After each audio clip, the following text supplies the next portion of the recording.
Welcome back to Big Fish in the Middle Kingdom. I'm Brendan Davis, your host, and this week I have another short special bonus episode. This is also from Yibin, China.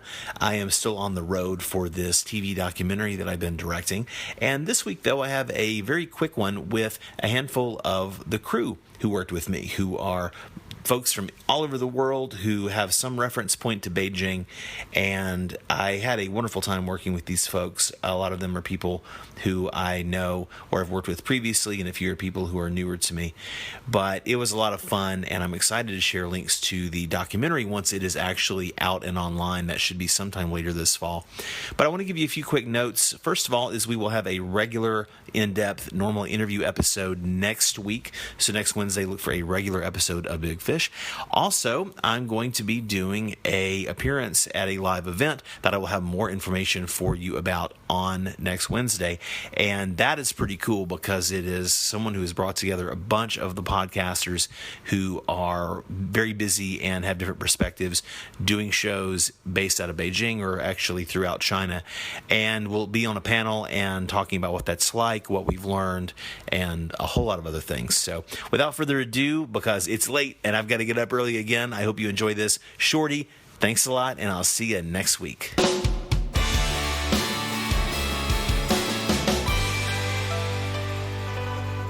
So welcome back to Big Fish in the Middle Kingdom and a very special live in the hotel room episode, and it's not nearly as sassy as that sounds. This is me and my crew of awesome folks who just have been shooting a documentary in Yibin, China for a week and a half. Say hi, everybody. Hi. All right, so I am here. I'm going to let people introduce themselves one by one. First, we have returning champion Mayela. Would you give us the short version of who you are, where you're from, and for you, why China? Hey guys, so I've been in the podcast before with Troy's team. So my name is Mayela. I'm from France and Mexico. I grew up in France and I've been in China now for 10 years. My father actually works in Chengdu and right now we're in Sichuan. So this is like kind of a little bit of my, not hometown, but a place where I lived before. And why China? Well, yes, my father started working in China. So all my family, we came here. And then I met my husband in Chengdu as well. And after that, we both went to Beijing and we started doing some movie. We started working in movies, making some action films, and now very lucky working with Brandon. Well, it's very nice to have you, and I'm going to go down the list. The person I know almost as well as Mayela. Say hi, Sarah. Oh, hello. I'm Sarah. I'm from the U.S. and came to China just looking for work in film. So I work at an international film company here in Beijing. So it all worked out. There we go. Very nice. And your name, sir? Well, hello. My name is Daniel, but I'm better known like Dan Lita. I'm from Venezuela. I came to China because I love martial arts, and I've been training Kung Fu since a very long time, about 15 years. And I thought it was a good idea to come to China and study acting and learn Chinese. Sounds like a good shot. And, well, I'm part also of the Troy's team. I've been here in China for 5 years, and with the team I've been like 1 year and a half. And I'm also graduated from the Central Academy of Drama in Beijing. And what I do and what I love is martial arts and acting. Very nice. And lastest but not leastest, your name, sir? Hello, I'm Krishna. I'm from India. So I came to China to study medicine as a typical Indian dad. My dad sent me to study medicine in China. But, well, after like 2 years, I found out it's not that what I want to do. So I started studying directing in BFA. And it's been 2 years in China doing this film stuff. Yeah. Very nice. And so since, and the audience can't see this, but I have this is actually like a movie mic, so I have to point it at the person talking or you don't hear them very well. So you'll be much more on the spot. I'll point to you. That means talk, of course. I want to do a short episode tonight because for a lot of reasons. One is we have to shoot again in the morning. So you're all very nice to agree to do this. But because we know Mayela's story a bit, anyone who wants to listen, I'll relink that in this episode's blog post. But I'm curious what your take is on Yibin. You know, what's been your take about traveling around? That's kind of the general question. And then what's it been like to be in Yibin for you, especially? And I'll start going back around this way. What I liked from Yibin the most were the the work, all the process through a documentary. Yes, all the tasks that you have to be committed to do to fulfill the full goal of it. Of course, I love the environment. I love the how it looks. It looks very, very not like other cities that I've been before. It looks pretty natural. It's very humid and it's hot AF. And well, the food is very spicy, but it's not as scary as I thought before. I love bamboo food. Yes, that's awesome. I think we've all discovered that we surprisingly like bamboo food quite a lot. Yeah, we made it. We made it through the food. It was mostly pretty cool, and I really liked the city. Yeah. Well, so I've spent most of my time in China in Beijing, which is obviously a place that most of the people that live there are not from there, and so it's really interesting to me to be in more of a local town where everyone is from here, their families here. There's a lot of pride about the town, about all the different like cultural traditions here, and and the specific things in Yibin that don't necessarily exist in the same way in other places in China. So that's been a really cool experience to get that firsthand, because I've met I'm excited to go back to Beijing and tell all my friends in Beijing from Sichuan that I was in Yibin, and they'll be very passionate about talking about my experience. That'll be fun. Exactly. And talking about those noodles, those Yibin, I'm still getting the name right. What are the noodles called? The Ranmian. Right, Ranmian, the hot Yibin noodles. And Krishna. So, yeah, why do I like Yibin? Why? Probably it's for the food. It's kind of, I could relate the food to my Indian style and spices.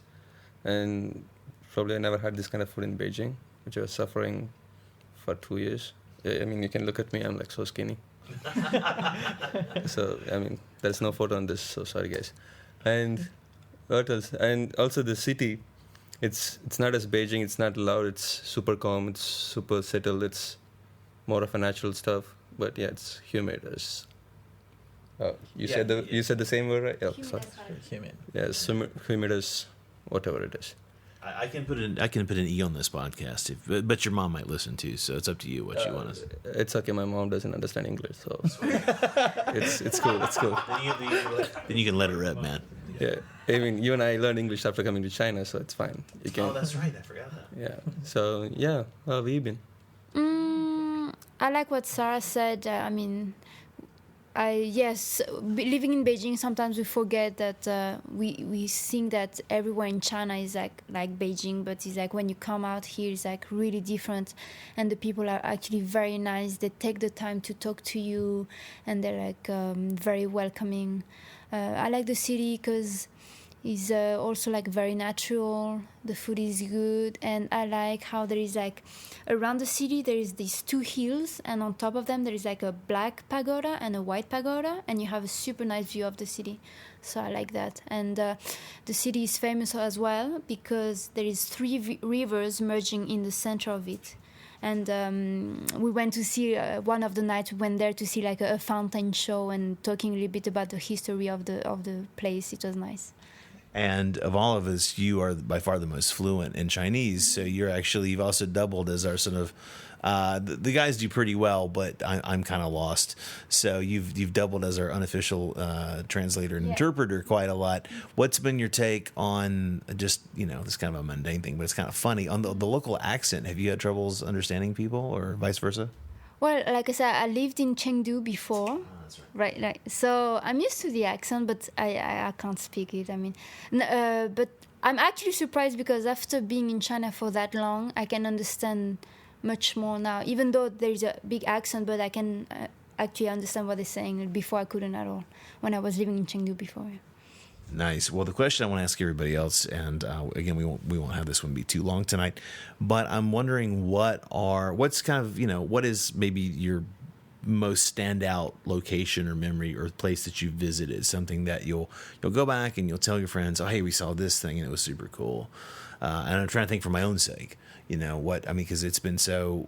My own take on the place has been, everything you've said is something I could have said as well, basically, as far as what's special, the warmth of the people and the warmth of the city and the humidity, but the natural surroundings. This is the most straight up like natural country kind of experience I've had in China, and I have traveled to some other places, but surrounded by trees all the time it's been so great. Even with the wicked humidity, it's been so nice to breathe like really clean, if thick, air.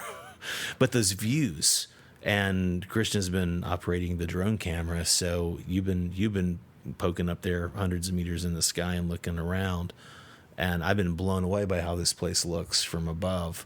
But yeah, what are some of the things like the images that you'll take with you from this? I think it's the bamboo forest, because I have seen bamboo forest before, but I have never been to a place where they make everything out of bamboo. We would have seen like doors and stuff making by bamboo, but not food. Exactly. So that was something special, I think. If I go back to Beijing, maybe I would say like, oh, there's a place where you can eat everything from bamboo. I really like every place. Like all the places had a very special characteristic, naturally speaking. Like for example, these rivers merging together, you can see the different colors of them merging, literally. But my favorite place wasn't a natural place. It was a huge facility, and it was the Baijiu facility. It was huge. Like you could see the Baijiu factory. First, I was very impressed about the influence of the Baijiu in this city. This is Baijiu city, and apparently it's a very, very special kind of Baijiu that it cannot be made in other cities. And you can see all the workers there ripped, like they work so hard. They are barely with some shorts and some like almost in barefoot, working there. Working very hard. And there's these huge machines moving everything, and the smell is very strong, but I was very, very impressed about it. I really liked it. Yeah. I'm gonna piggyback on that and say that the Baijiu factory is definitely gonna be my biggest takeaway, or the image that's stuck in my head, especially because since I've been doing sound. A lot of the time I, separate myself from the group and go off on my own. And so when we were in this gigantic it's like you cannot see the end of it in either direction. There's 15,000 workers on a shift. Yeah, it's huge. And so I'm like purposefully trying to get as far away from you guys as possible because you're loud. And I am great.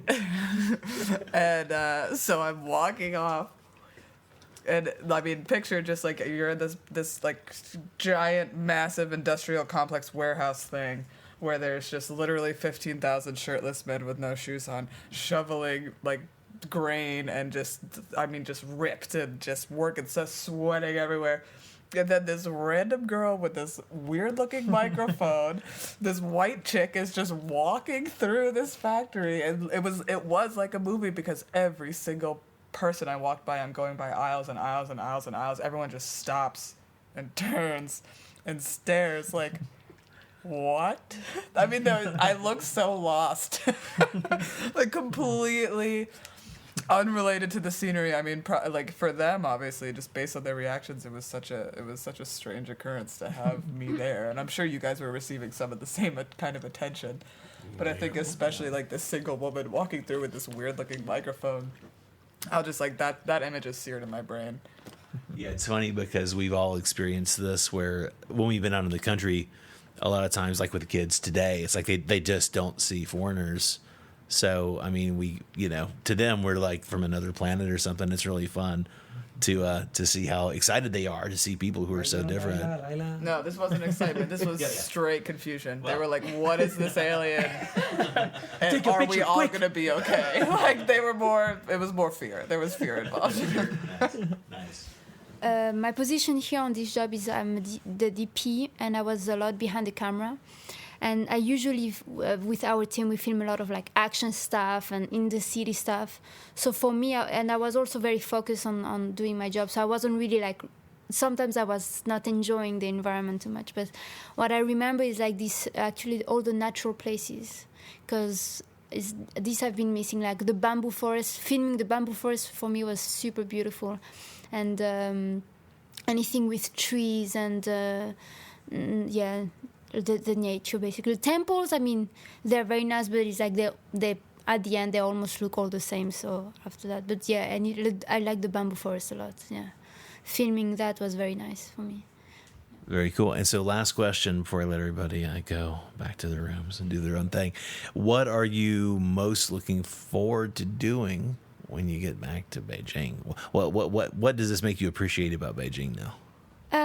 Healthy routine, to be honest. Yeah, I do enjoy traveling and filming, but yeah, like because we are athletes and we train every day, I'm looking forward to training every day and eating healthy again, cooking my own food, and being with my little dog that I love. Going back to him, yeah, just house feeling, yeah. I mean, I'm definitely a city person, and so I've very much enjoyed being in a more natural environment and seeing trees and water and all that. But at the same time, I'm excited for a little bit more like nightlife and different events and things. Like this is definitely a town that goes to sleep around 8 p.m., which isn't usually my scene. So it'll be nice to be back in a big city. Well, I'm also looking forward to start training with the team again, because yes, it's a routine and we miss it. Like, really, really miss it. It's such a good time there. Like you spend hours and hours training and sweating and just making yourself better for the goal, which is, again, I say, become a greatest actor and martial artist there is. And maybe some changes in the big city. I love Beijing anyways, so yeah, that's it. Yibin is much better city than Beijing for me, but still I love Beijing because I have a lot of friends over there. Definitely it's more polluted than Yibin, but still it's fine. My future depends mostly on Beijing, so just a routine normal life. Well, thanks a lot, everybody. Thank you. Thank you. Thank you, Brandon. And Thank you. yes, thanks for this opportunity.